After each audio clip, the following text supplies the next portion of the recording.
Okay, בשעה טובה. Today we're going to start the second Perek Tehillim of the Hallel, which is actually the last Perek that we read in the Haggadah, the first portion of the Haggadah. So, in last Perek, in the first Perek of the Haggadah, of the Hallel, we praise HaKadosh Baruch Hu for his involvement in creation. We speak about the Ashgacha Pratit, how closely he gets to people, how far he is, his kavod, right? We spoke about all this. The second Perek talks about his miracles, how he can come and change nature for a specific purpose.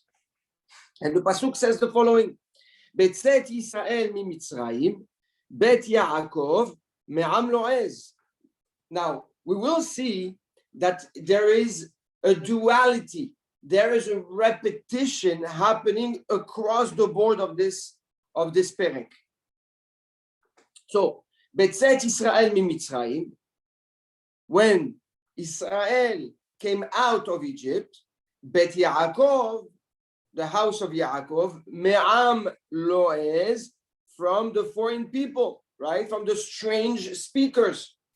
Me'am, from the people, lo'ez, milashon la'az, foreign, from the strange speaking place, meaning from a location that they didn't speak. If you're looking in Tehillim for the Perek Tehillim, is Perek Tehillim Kuf Yud Dalet, 114. You told me to read it every day for my father. Yeah, yes. So Betzet Israel min Mitzrayim, Bet Yaakov me'am lo'ez. Hayta Yehuda. Yehuda was the Kodsho. Yehuda was for HaKadosh Baruch Hu, his holiness. Israel was for HaKadosh Baruch Hu, mamshelotav, his dominion, his way of controlling. That's how he showed that he is present and he is ruling. Now, as you see, we have Israel, Bet Yaakov. We have Yehuda, Israel. Hayam ra'a vayanos. The sea saw something, saw the miracles. And we're talking here about Kriyat Yam Suf. The Yam Suf saw something, vayanos, and she ran away. Hayarden isov le'achor. And the Yarden, the Jordan, the sea of the Jordan, isov le'achor, ran backwards. So again, we have the Yam and we have the Yarden. The mountains danced like the rams, Gevarot, Kivnetzon, and the hills like sheep. Again, we see that we have mountains and we have hills. And now, after that statement, David HaMelech says, "Ma lecha yam kitanus." You see, why are you running away? Hayarden tisov le'achor. You, the Jordan, why are you stepping back, running back? And you, mountains, why are you dancing like rams? Give out kivnetzor, and you hills like sheep. The answer is milifne adon holi aretz, because you see in front of you the master that makes the entire earth shake. And who is that? Milifne Eloah Yaakov. You're doing all this. You're running away. You're shaking because you see the God of Yaakov. The one that turns the rock into a fountain of water, the pool of water. Halamish. And the halamish is a rock that's extremely condensed, very dense, very, very strong, stronger than the two, into a fountain of water. So here the David HaMelech, here the Tehillim, is focusing on what? Is focusing of not only the Ashgaha, but an involvement that turns the rules of nature into miracles, right? Now,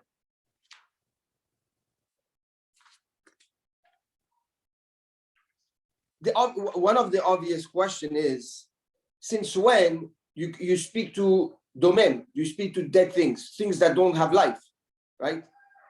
David HaMelech, he's talking to the rock, he's talking to the hill, he's talking to the yam, to the sea, he's talking to the Jordan River, right? And there's an answer, right? So that obviously there's two ways. The simple pshat is what?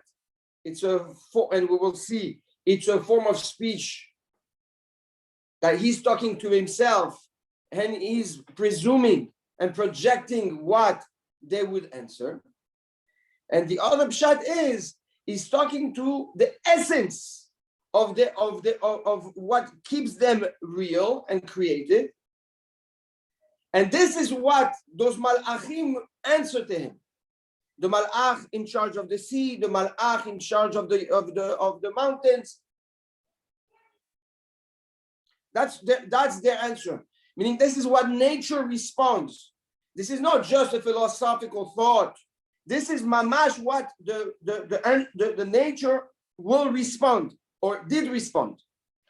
Now, if we dive into the psukim, we see something phenomenal. Obviously, we're learning the pirush of the Maharal. Yeah.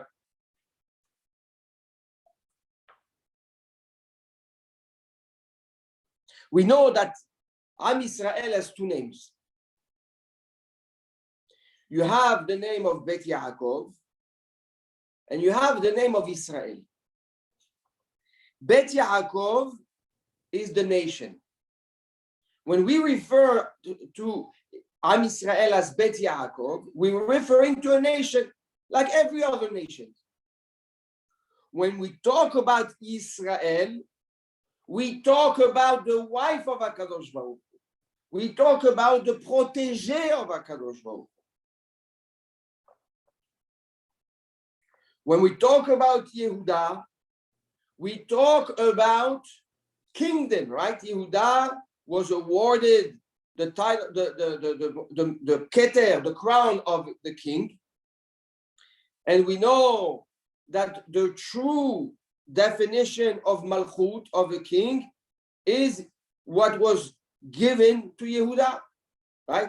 If we're looking for the true lineage of royalty, it's what HaKadosh Baruch Hu gave himself, because he's the true king, Melech Malchei HaMelachim, the king of all kings. So when we address the concept of Yehuda, we address the revelation of the Malchut Hashem, the kingdom, the royalty of Hashem in humanity.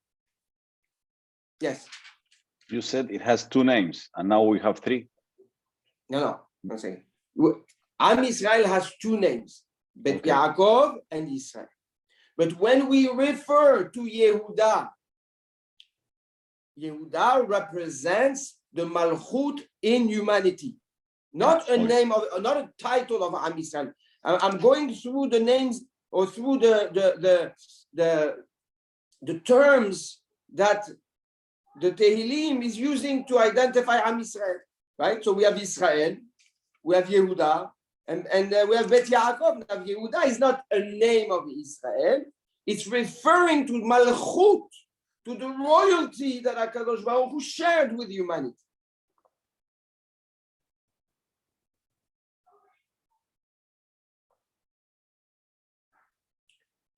Okay. So, Betzet Yisrael miMitzrayim Bet Yaakov me'am Loez, says the Maharal, this is referring obviously to Yetziat Mitzrayim, right? We go out of Egypt. But the freedom of Egypt happened in two dimensions.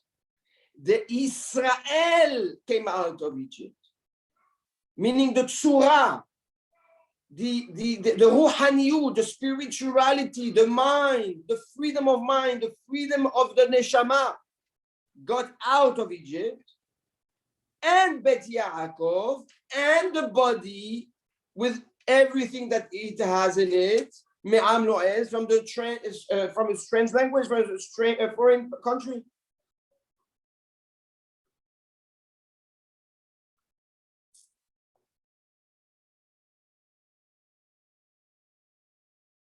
We got out with the name of Yaakov as a nation, physically, but we also got out with the neshama, Israel.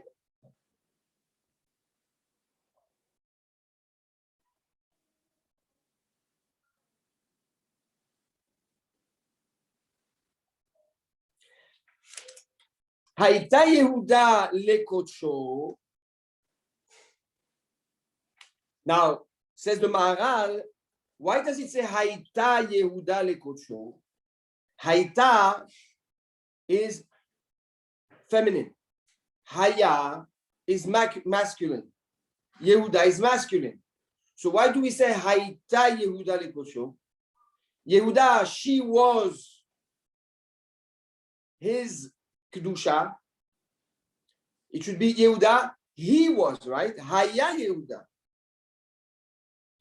So he says, because HaKadosh Baruch Hu showers or channels his essence, which essentially is royalty, into Yehuda. So Yehuda is the receiver. It's like the Kala.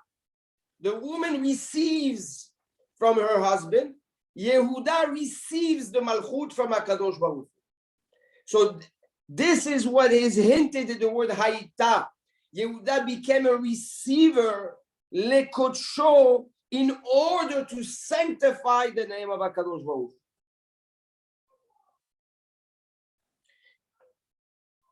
Because Yehuda, the Malchut Yehuda, to be a melech, says the Maharal, is to be kadosh. A person that is holy is a person that's carrying the royalty of HaKadosh Baruch Hu. What is a person that is a kadosh, a royal person? Is a person doesn't mingle with who is not in the same level.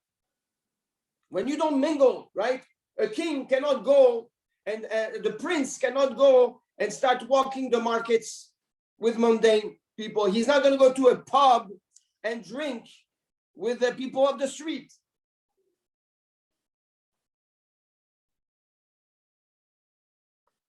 So says the Maharal, Hayta Yehuda lekodsho. If you want to show royalty, be kadosh. Sanctify yourself. Deprive yourself from the mundane desires. Do not be careful with the way you speak. Kings speak, the royalty speak a certain way, eat a certain way, behaves a certain way, mingles with certain type of people. Israel mamshelotav. And when Am Yisrael follow the rules, mitzvot ta'aseh, mitzvot lo ta'aseh, it shows to the world that HaKadosh Baruch Hu put a system into place. So the freedom of Egypt is a freedom of Kedusha. It's a freedom of mitzvot. And it's a freedom of royalty.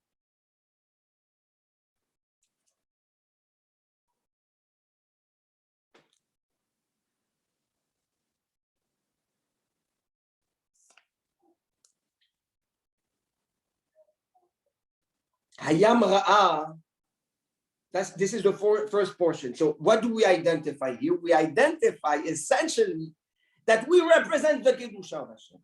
We represent his Kedusha, his royalty. We represent his essence. And when you do that, when you are Kadosh, when you are Kol Kulcha, all of you, filled in with the presence of HaKadosh Baruch Hu, with the royalty of Hashem, well, there is a phenomenon that happens in creation. Hayam Ra'ah Bayanos. When the sea sees you, it runs away. Hayarden and the Jordan, now Yisov Le'achor runs back. The Pshat, here the Yam is referring to Yam Suf, Yarden is referring to Yehoshua Binun when he crossed the Yarden. Another pshat is that we know that when the Yam Suf split, all the seas split with it, right?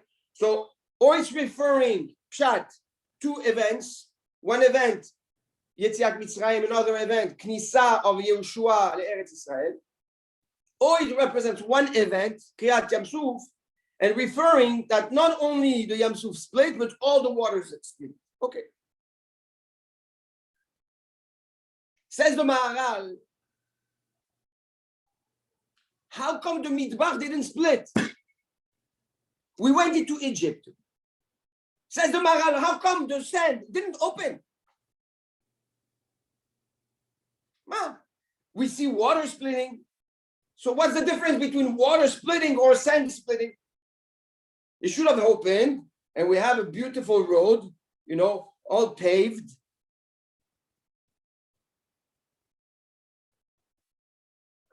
Latest technology. Good question. It's a good question. Says the Maharal, there's a fundamental difference. Yam, the sea, the water, is filled with life. If you take a cup of water before it's distilled and before it's clean, blah blah blah blah blah blah. If you take natural water and you start diving into it, you will find in it infinite life, from microscopic to big. Water is chomri. It has gashmiut to it. It has life to it. It has life to it. You go to the desert is dead. There's nothing in the desert.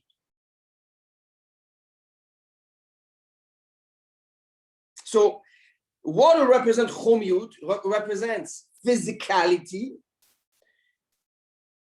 Since there is so much of it, and by the way, there's more life in the oceans than there are on the planet, on Earth, just so you know. The kingdom of the sea is much richer in life than the land kingdom. But the Midbar, and Bodava Humri, there's nothing to it. There's no substance to it. There's no life to it. Of course, you're going to see a snake or scorpion or something like that. But life cannot exist there. You don't see trees. You don't see. It's very, very. He says the Maharal, when something that is alive, that has two legs to stand on and think that it's independent, the sea, life, when it sees Kedusha, when it sees true Kedusha, it runs away. It cannot coexist with the Emet. The Kedusha is Emet. Life, by definition, is an opportunity to think that you stand on your two legs and you're independent in an ecosystem. So life, water cannot accept the Kedusha. Hayam Ra'a Vayanos. It ran away. Hayarden, same thing. Isov le'acho. Shouldn't life embrace Kedusha and not run away? Yes, that's if you have your neshama, right? Yes. That's if you have your neshama. But if you don't, if it's pure nature, it's the body. The body wants to choke the neshama. Exactly.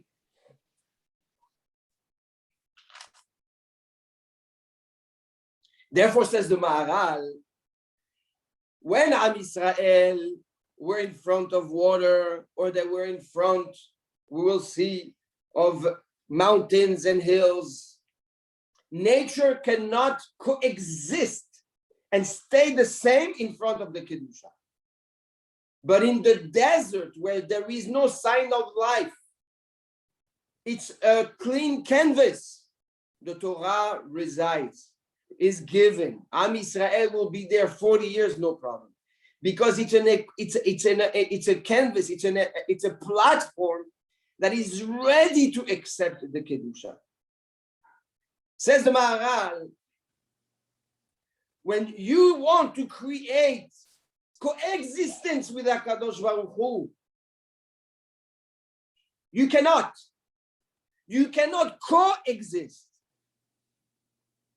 But if you are a platform that is ready to absorb everything and not make a deal with HaKadosh Baruch Hu, that's when the Kedusha resides. When you absorb, the more you develop Kedusha, and the more that Kedusha repulses this optical illusion that you are independent and a standalone in that creation. So, what's the formula? The more you realize, the less you are independent, and the more HaKadosh Baruch Hu takes care. The more you are independent, and the less you can coexist with HaKadosh Baruch Hu's creation, Kedusha. Now, nobody's saying, I'm not going to do nothing, and it's up to you. Here we're talking about the coexistence between nature, homeriyut, physicality, right, versus spirituality versus Kedusha.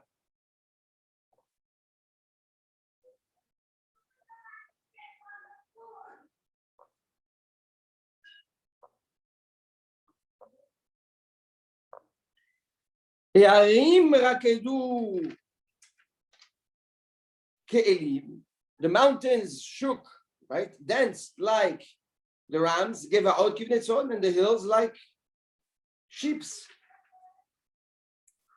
So says the Maharal, why did David HaMelech, why did the Tehillim choose specifically mountains, rocks, and water? He says these are the two elements that don't have any structure in creation.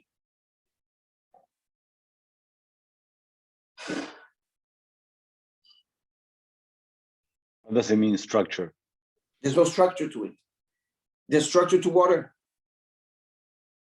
But how do you know it's the only two things? I don't know. Huh? No. No. We're not going into microcosm. Okay. In macro, give me something else that doesn't have structure.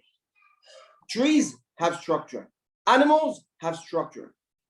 What doesn't have structure if it's not the mountains, which is random and water? Earth. Adam.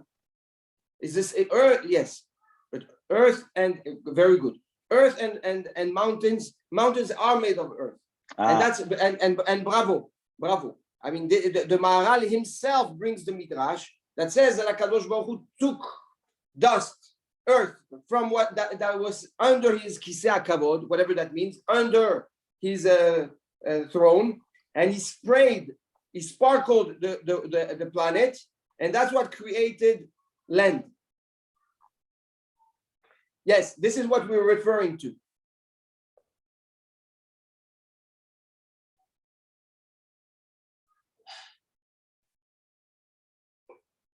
He says here we face two elements, one that is liquid and doesn't have a shape, and the other one that is solid and doesn't change shape.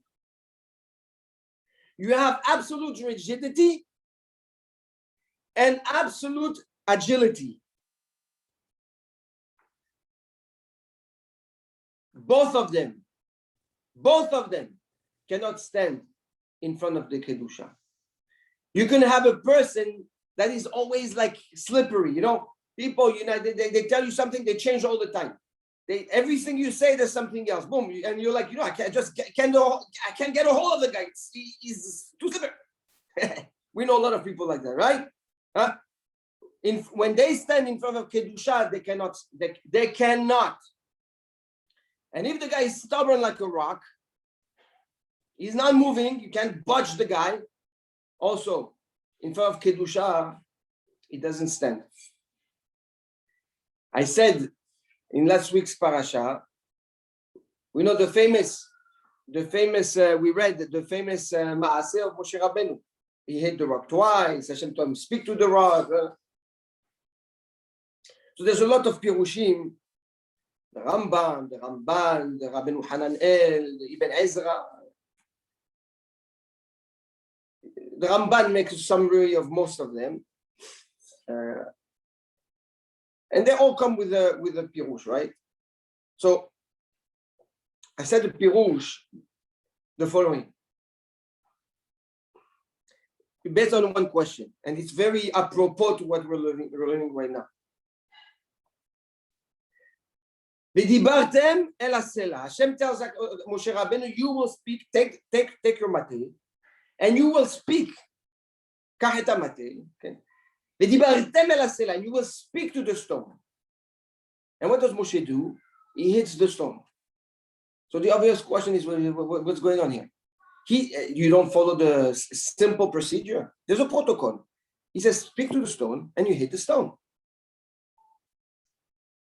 What happened to Moshe? What happened to Moshe? So the Ibn Ezra wants to say that he was distracted. Moshe Rabbeinu, the Rambam says because he was upset. To each their own. Okay. So what he said is the following. And it's based on Ma'amari Chazal. It says that the language to speak has many, many forms. You have the language of humans. You have the language of animals. You have the language of the trees, of vegetation. Lashon Dekalim, right? Lashon Dekalim. And you have also the Lashon of the Domem, the Lashon of the rocks.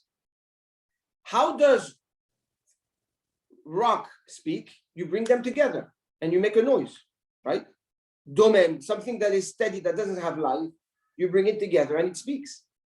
You scrap it together and it creates a spark. Trees have their own lashon, have their own ways of talking. Animals, the same thing.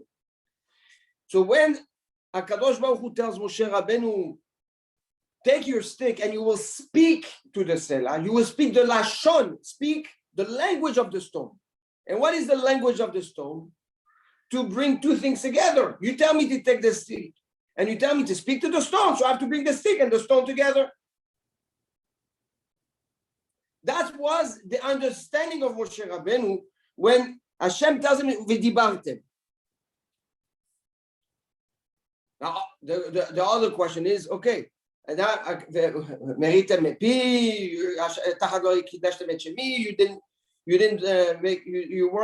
do Kiddush Hashem. Hashem tells them, therefore you will not go to Eretz Yisrael. Is there a difference if you hit the stone and you speak to the stone and there's water coming out? It's a miracle. It's a miracle in itself. So we said the following. We said each physical thing in creation has a speech, like we just said, right? Domem has a speech, vegetation has a speech, animal kingdom has a speech, humans have speech, and then you have Dvar Hashem, and then you have the speech of HaKadosh Baruch Hu. When you have when you have the neshama speaking, v'dibartem el hasela, HaKadosh Baruch Hu tells Moshe Rabbeinu, you will speak Dvar Hashem to the stone, and the stone will respond to you. The fact that you take a stick and you hit it on the rock and they speak together, great, but that's not the super miracle. This is domem, this is physicality speaking to each other. But if you have Dvar Hashem talking, the Dvar Hashem can talk to any aspect, to any essence in creation, even the rock, and the rock will answer. This is the message. Kedusha, when you have Kedusha and you speak, it's not me speaking. It's HaKadosh Baruch Hu residing in me speaking. And in front of that, nothing can stand. No one can stand. This is the message of the Maharan.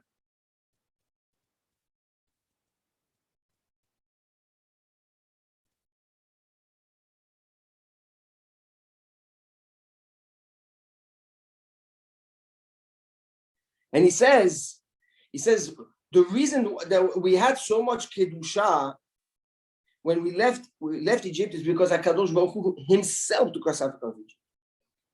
So by taking us out of Egypt, he infused out of his own essence.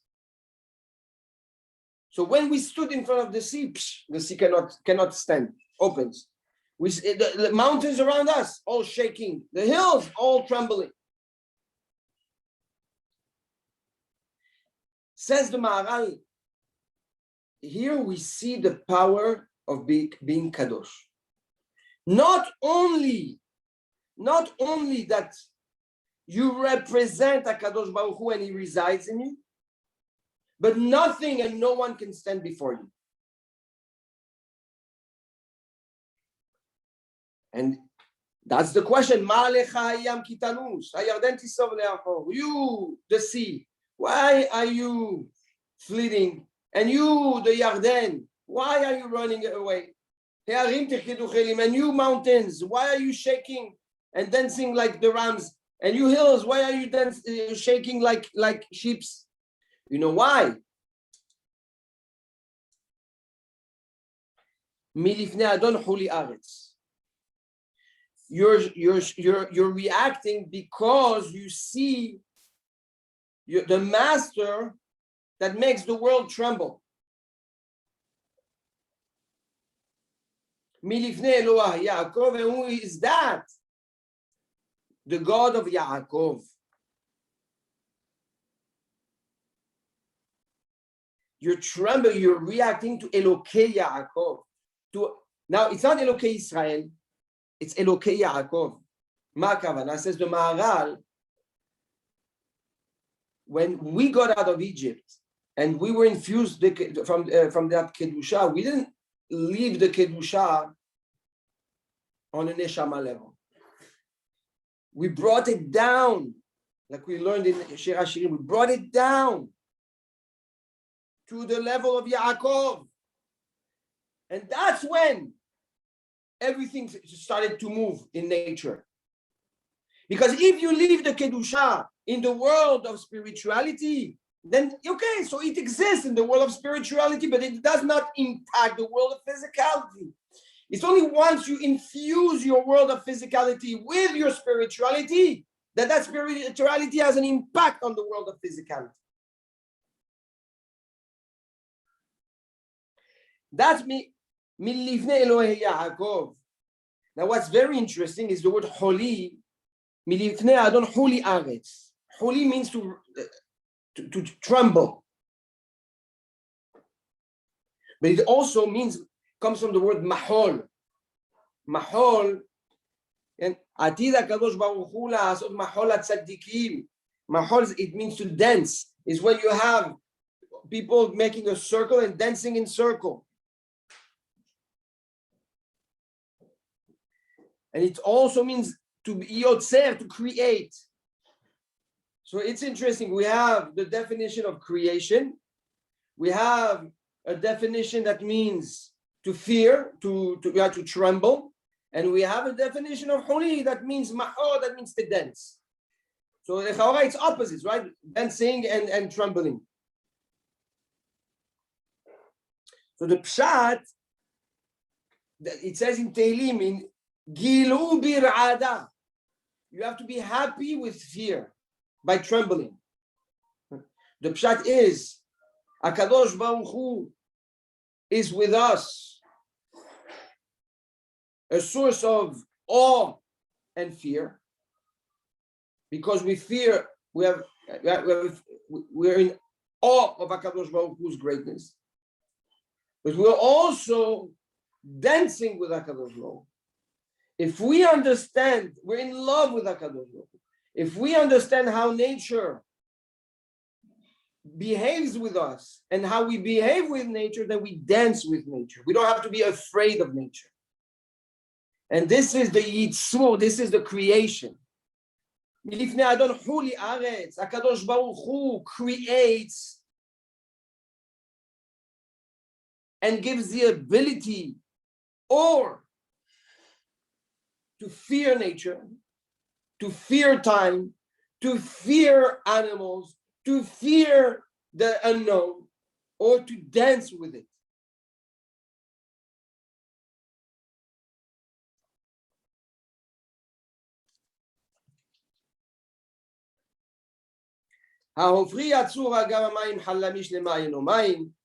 The absolute contradiction, he turns a rock into a pool of water, a very solid rock into a fountain of water.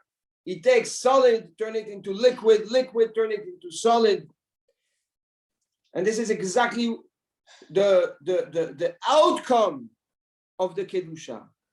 Nothing stands, not the solid and not the liquid, in front of HaKadosh Baruch Hu, in front of the Kedusha, in front of what HaKadosh Baruch Hu has given us the moment he took us out of Egypt. Here, and with this Tehillim, with this Perek Tehillim, we conclude the Magid, right? The Haggadah, before we finish the Hallel after the meal. We realize what HaKadosh Baruch Hu has given us. A weapon that is called Kedusha, that is called Neshama, that can break through anything. We become limitless. Right? How did we start? This is what we started the Leila Seder. That's why we start. And HaKadosh Baruch Hu gives us that level. He gave it to us. So if we, But the neshama was inside us before going out of Egypt. Yes. But he activated it. He supercharged it. Before you had individuality, right? He took us out as a people and he connected the body and the soul together, infused them and synchronized them. And now made us Am Segula. He made us his people. So you can have a neshama, right? But there's a difference between having a neshama and HaKadosh Baruch Hu residing in your neshama. In Shavuot. I'm sorry? When he gave us the Torah. No. Yetziat Mitzrayim. Okay. Yetziat Mitzrayim. From the moment we exiled Egypt, okay. This is what the Tehillim is telling us. This is what we got. This is what it was consolidated as a people, you're right, like the Ramban says. When we received the Torah, we got out of Egypt in order to receive the Torah. It's a process. Torah, exactly, it's a process. Right now, the Tehillim is expressing what HaKadosh Baruch Hu did on our behalf that ended up becoming ours when we received the Torah. Okay.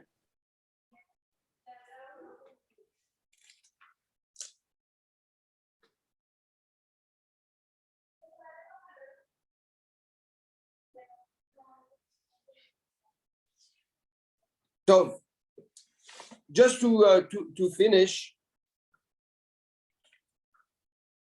and this is related to the Haggadah, right? So after we finish the second perek, Kuf Yud Dalet, we make a beracha.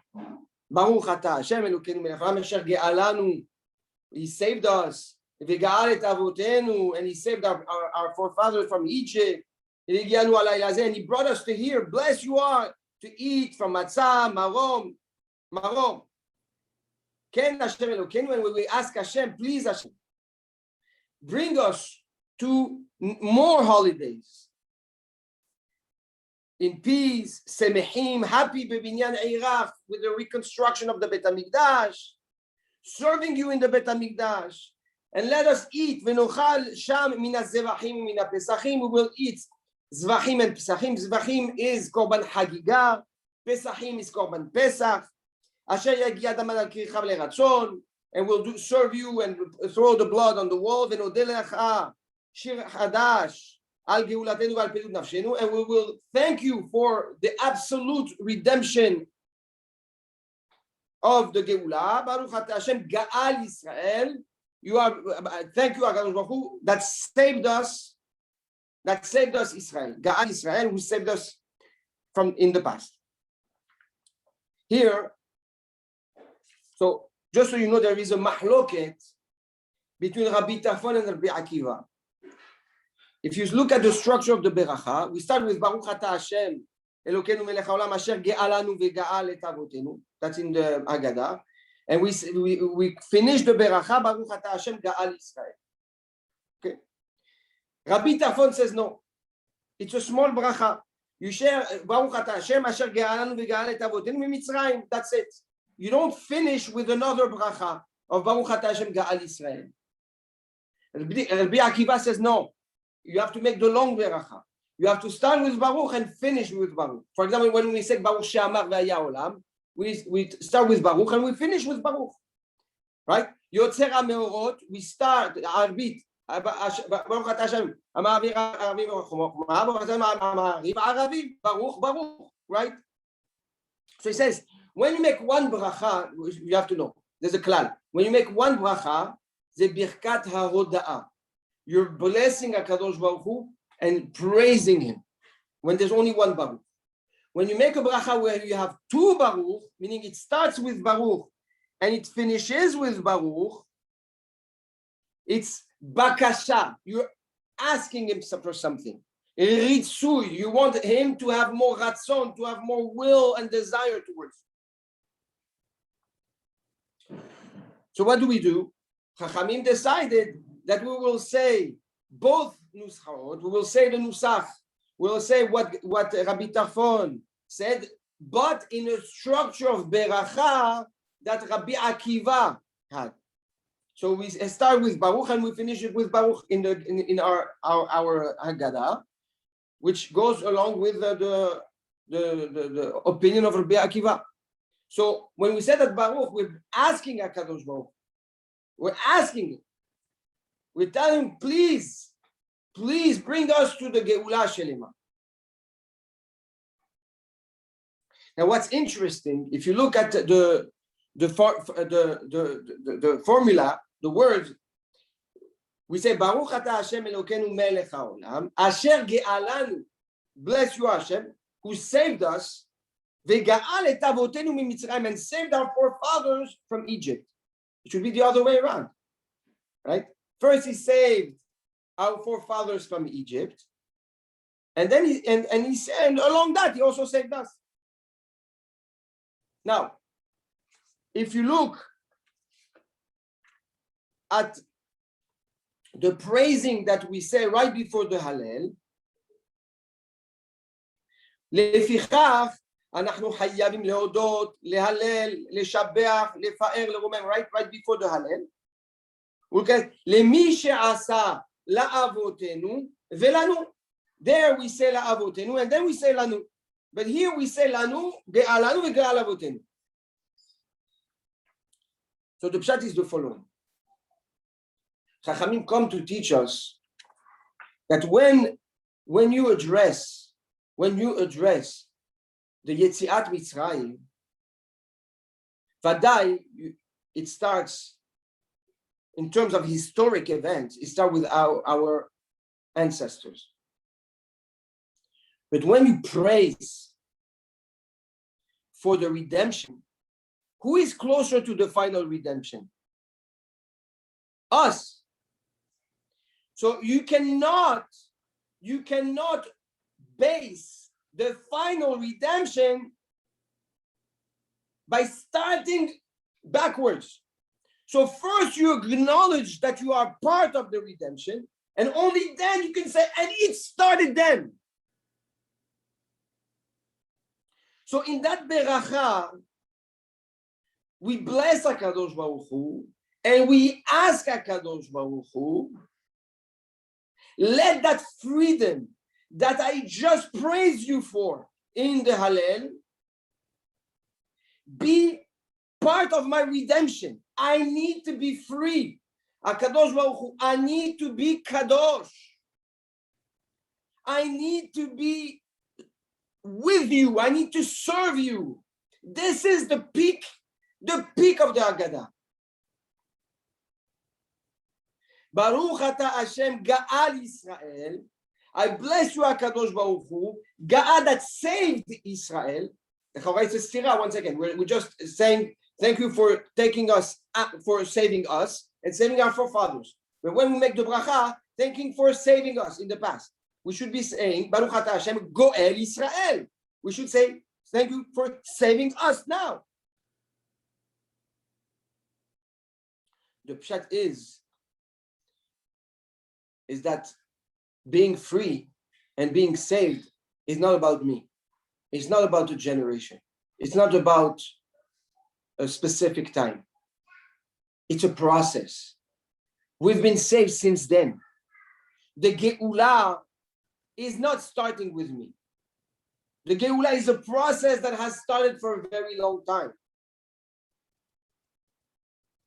So on one end, I acknowledge now that I'm closer to the Geula, and I'm begging HaKadosh Baruch Hu to give me all that Kedusha, all that power, so that I can continue leading the Geula. But the Geula didn't start with me. It's not about me. It's about the process since Yetziat Mitzrayim. Baruch Ata Hashem Ga'al Yisrael.